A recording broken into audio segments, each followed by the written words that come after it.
सबको जय मसीह की मेरे प्रियो। आज हमने मनन का भाग लिया है मत्ती रचित सुसमाचार अध्याय 20 वचन 29 से लेकर 34 तक। मैं कुछ आयतों को आपके सामने रखूंगा जहां ये लिखा हुआ कि दो अंधों को दृष्टिदान। आप आगे पढ़ेंगे तो ये मरकुस और लूका में भी आपको देखने को मिल जाएगा। और वहां ये लिखा कि जब यरीहो से वे निकल रहे थे तो एक बड़ी भीड़ उनके पीछे हो ली और दो अंधे जो सड़क के किनारे बैठे थे यह सुनकर कि यीशु जा रहा है पुकार कर कहने लगे, हे प्रभु, दाऊद की संतान हम पर दया कर। कुछ लोगों ने डांटा, चुप रहे, पर वे और भी चिल्लाकर बोले, हे प्रभु, दाऊद की संतान हम पर दया कर। तब यीशु ने खड़े होकर उन्हें बुलवाया और कहा, तुम क्या चाहते हो कि मैं तुम्हारे लिए करूं? और उसने कहा, हे प्रभु, यह कि हमारी आंखें खुल जाएं। और यीशु ने तरस खाकर उनकी आंखें छुई और वे तुरंत देखने लगे और उसके पीछे हो लिए। हालेलुया। हो सकता है ये दृष्टांत आपने बहुत बार सुना हो और भी मरकुस से सुना हो या लूका रचित सुसमाचार से सुना हो और आपने काफी बार इसमें मनन भी किया हो, लेकिन मैं कुछ विशेष बातों का आपके सामने प्रस्तुत कर रहा हूं। सबसे पहली बात कि वो जो अंधे थे, हमें ये देखना कि वो यीशु मसीह को चंगाई करता नहीं चिल्ला रहे थे, यीशु नासरी नहीं बुला रहे थे, वो उससे कह रहे थे, हे दाऊद की संतान हम पे दया कर। इसका मतलब ये होना चाहिए कि वो व्यवस्था को मानने वाले लोग थे।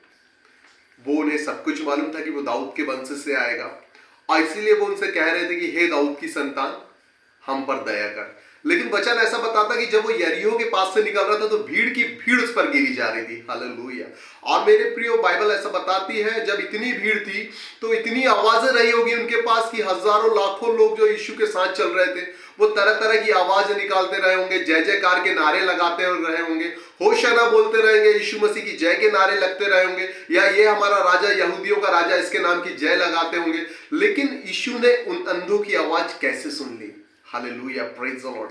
अगर हम ऐसा देखें तो लहू बहने वाली स्त्री के बारे में जब बाइबल हमें बताती है तो वो ऐसा बताती है कि बहुत सारी भीड़ उस वक्त भी यीशु के ऊपर गिरी जा रही थी, लेकिन जब लहू बहने वाली स्त्री ने यीशु के दामन को छुआ तो उससे सामर्थ्य निकली। सो मैं आपको बताना चाह रहा हूं कि वो लहू बहने वाली स्त्री ने उसे ऐसा छुआ। हालेलुया। छूने का मतलब ये नहीं कि उससे हाथ से ही छुआ हो, लेकिन उसमें ऐसी हार्टली फीलिंग उसकी अटैच थी कि प्रभु को पता चला कि इसने मुझे छुआ। हालेलुया। वैसे ही हजारों भीड़ में भी परमेश्वर ने उन अंधों की आवाज सुना। हालेलुया। और उन्होंने दृष्टि दान दी। मैं आपसे कहना चाहता हूं, अगर आप प्रार्थनाएं कर रहे हो सकता है आपकी प्रार्थनाएं एक लंबा समय हो गया हो सकता है आपकी प्रार्थनाओं को काफी समय हो गया हो। हालेलुया। और आपके पास अब ऑप्शन नजर नहीं आ रहा हो। मैं आपसे खुदा का खिदमतगार होने के नाते कहता हूं, आप उसे पुकारिए, ऐसा पुकारिए कि वो आपकी आखिरी उम्मीद ना बने। हालेलुया। हो सकता है हम बहुत बार ऐसा सोचते हैं कि अब यीशु ही हमारी आखिरी उम्मीद है। हर कभी बीमारी में, कभी किसी भी मैटर पे, कभी कोई भी बात में, किसी भी समस्या में हम हमेशा बोलते हैं लोगों को कि यीशु ही अब हमारी आखिरी उम्मीद है। सो मेरे मसीह के लोगों में आपसे कहना चाहता हूं, उससे अपनी जिंदगी का पहला भरोसा बनाए, उससे अपनी जिंदगी का पहला भरोसा बनाए तो आखिरी उम्मीद आने की आपकी नौबत ही नहीं पड़ेगी। हालेलुया। आपको पुकारना है उस अंधे के जैसे, आपको पुकारना है उस लहू बहने वाली स्त्री के जैसे। मैं आपसे कहना चाहता हूं, वो आप पर दया करने के लिए तैयार है, वो आपको खोज रहा है, वो आप पर तरस खाने के लिए तैयार है, क्योंकि अंधों के पास कोई ऑप्शन नहीं था। उन्हें पता चला कि दाऊद की संतान यीशु मसीह यहां से जा रहा है। हालेलुया। उन्होंने पुकारा क्योंकि वो जानते थे कि यही वो वक्त है कि हमें अपना सब कुछ छोड़ के उससे पुकारना है, हमें अपना सब कुछ छोड़ के उसे पुकारना है। और उन्होंने पुकारा। हो सकता है मेरे प्रिय, आज से पहले आप बहुत सारी प्रार्थनाएं कर रहे हैं, लेकिन मैं आज आपको कहना चाहता हूं, आप उस अंधे के जैसे उसे पुकारें, उससे बुलाएं, उससे बताएं कि प्रभु तुम्हारा आखिरी भरोसा नहीं लेकिन पहली उम्मीद है। और आज जब आप अपनी बीमारी की अवस्था में उनसे पुकारेंगे, मैं यीशु मसीह के नाम से आपको कहता हूं, वो आपकी सुनेगा, वो आज आपको उत्तर देने पे। हालेलुया। मैं आत्मा में देखता हूं जितने लोग इस वीडियो को देख रहे हैं, हो सकता है आप परेशानी पे हो, निराशा में, ये केवल आपके लिए आज प्रभु बात कर रहा है। आप उसे उस अंधे के जैसे पुकारिए, एक समर्पित भाव से पुकारिए, संपूर्ण मन से पुकारिए, क्योंकि वचन में कुछ ऐसा भी लिखा, मुझे याद आ रहा है, जैसे भजन संहिता 34 के 4 में ऐसा कुछ लिखा है कि मैं यहोवा के पास गया तब उसने मेरी सुन ली और मुझे संपूर्ण रीति से निर्भय किया। कौन सी रीति से? संपूर्ण रीति से।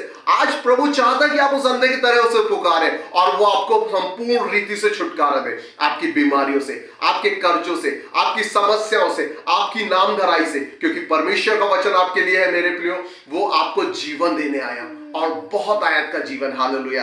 आज जब आप उसे अंधों की तरह पुकारेंगे, अपने संपूर्ण मन से, अपनी संपूर्ण चिंताओं को छोड़कर जब आप उससे कॉलिंग कर रहे हैं, मैं यीशु मसीह के नाम से कहता हूं, मैं आपको ब्लेस्ड घोषित करता हूं कि आज आपकी कॉलिंग सुनी जा रही। हालेलुया। आज आपकी कॉलिंग सुनी जा रही। राजा दाऊद ने जिस प्रकार भजन संहिता 34:4 में कहा, मैं यहोवा के पास गया। आप यहोवा के पास जाइए, आप यीशु मसीह के पास जाइए, आप उसे कॉलिंग करिए। और 34:4 ये कहता है, जब मैं यहोवा के पास गया उसने मेरी सुन ली। वो आज आपकी सुनने के लिए वेट कर रहा है और आपको संपूर्ण रीति से चंगा करेगा, संपूर्ण रीति से निर्भय करेगा। परमेश्वर का दास होने के नाते मैं आपको आशीषित घोषित करता हूं और इन वचनों के द्वारा परमेश्वर आप सबको आशीष दे। जय मसीह की।